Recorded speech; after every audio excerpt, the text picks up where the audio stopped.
Bonsoir. Voici notre deuxième numéro du Dessous des cartes consacré à l'Algérie. La semaine dernière, nous avons regardé les cartes des influences et des empires. Cette semaine, je voudrais m'arrêter sur la colonisation française. Parce que ce long épisode d'une histoire commune aide à comprendre des mécanismes que l'on retrouve encore aujourd'hui. Pour préparer cette lecture du territoire algérien, nous avons fait appel à des étudiants de géographie en licence à l'université d'Angers. Et grâce à leur travail, vous allez constater que l'on peut lire beaucoup de choses dans l'analyse du sol. Les premiers occupants du territoire algérien, ce sont les Berbères. Ils ont occupé ce sol avant les passages phéniciens, romains, arabes bien sûr, puis les Turcs ottomans, jusqu'à il y a 160 ans.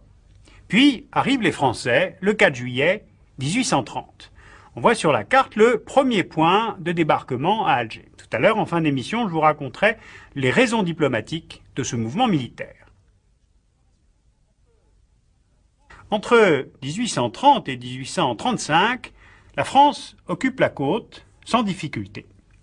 Le chef du corps expéditionnaire, le général Bugeaud, installe militaires et commerçants à Oran, Mostaganem, Alger, Médéa, Béjaïa, Bonn. Face aux Français, installés donc principalement dans les ports, on trouve une résistance qui se fédère autour de l'émir des tribus arabes, Abdelkader.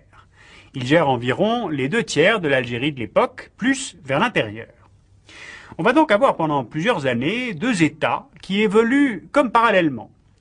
La France, qui en fait se substitue aux positions et à la domination ottomane, et l'émir Abdelkader, qui renforce son État fondé sur les principes coraniques.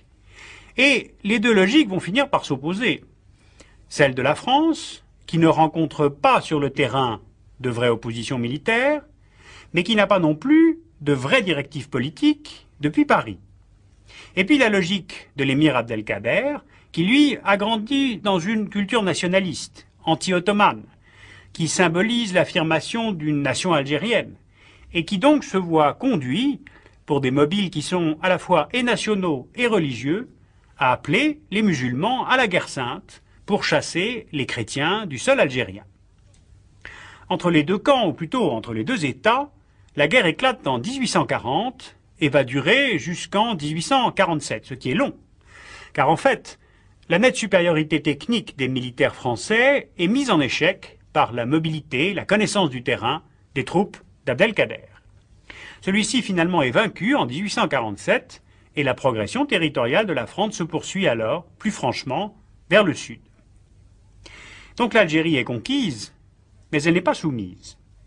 La France fait face à une succession de révoltes, 1864, 1870, 1871, et cela n'empêche pas du tout des centaines de villages français de se créer de toutes pièces sur la côte ou près de la côte. Avec les cartes, on voit bien la progression de la présence des Français de 20 ans en 20 ans. 1846, 1866, 1886, 1906. L'idée coloniale, elle est simple au départ. La France prend les terres pour ses colons en fonction de 3 critères. Que les terres soient bonnes, qu'elles soient bien arrosées par les pluies et qu'elles soient proches de la côte. C'est ce qu'on a appelé le refoulement des tribus, et on a là un début de déculturation par l'éloignement de la terre. En 1934, par exemple, quand on regarde les statistiques de l'époque, on voit que les colons représentent 2% de la population en Algérie, alors qu'ils possèdent le quart des terres cultivées. Les terres incultes, les terres sèches ou sans propriétaire sont laissées aux indigènes, comme on les appelle à l'époque, et cela contraint souvent les populations arabes à s'insurger, on l'a vu, ou bien à partir pour la France. Et peu à peu, en fait, on va avoir 2 conceptions de l'économie, donc 2 conceptions du territoire qui vont s'opposer, l'une l'emportant très nettement sur l'autre.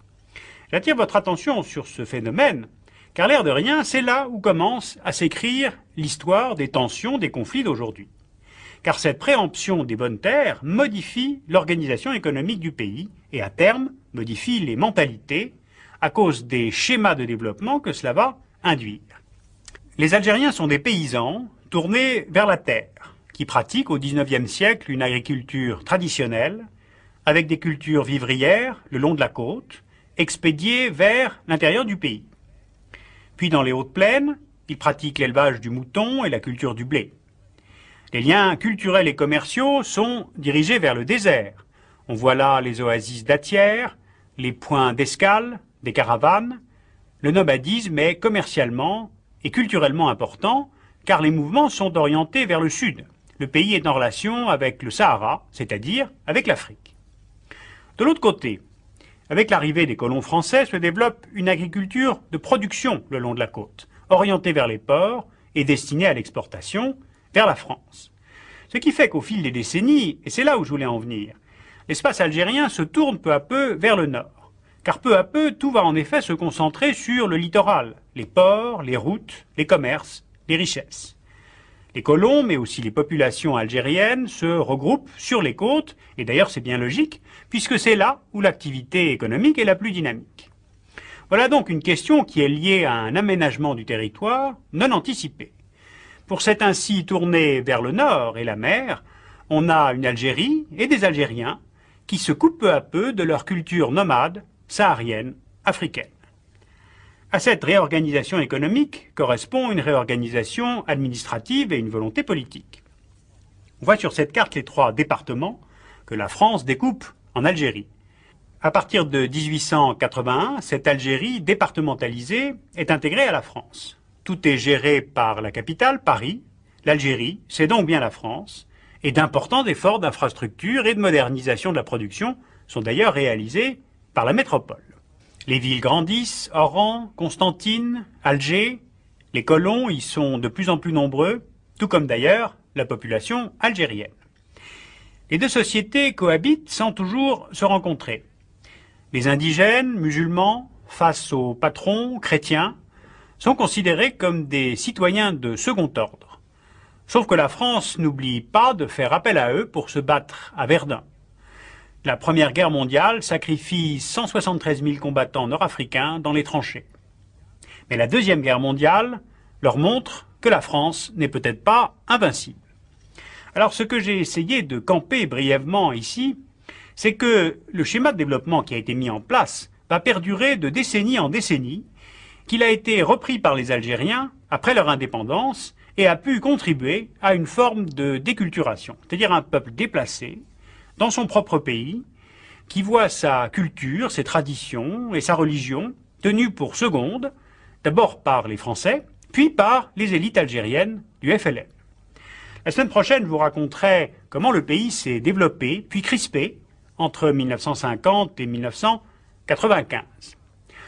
Pour l'avoir gagné les armes à la main contre la France pendant la guerre d'Algérie, le FLN aura donc eu plus de 30 ans de légitimité au pouvoir.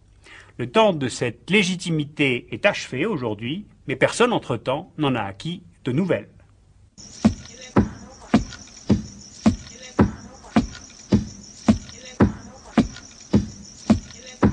Pourquoi donc la France était-elle intervenue en Algérie? Eh bien, à l'origine, à cause de cet instrument-là.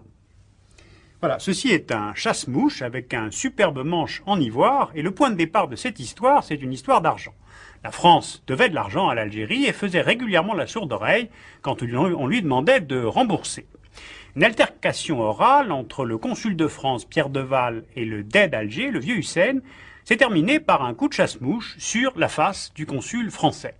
Alors pour laver l'affront, le gouvernement de Charles X décide du blocus puis de la prise d'Alger en juillet 1830. Voilà donc le point de départ de l'expédition d'Alger. En tout cas, ce qui est certain, c'est que la monarchie de Juillet n'a pas au départ de vision conquérante et encore moins coloniale. Alors si vous voulez retrouver cet épisode et l'histoire de cette colonisation française, je vous renvoie à ce livre, l'histoire de la France coloniale. C'est un collectif d'historiens qui l'a écrit et qui a été édité chez Armand Collin.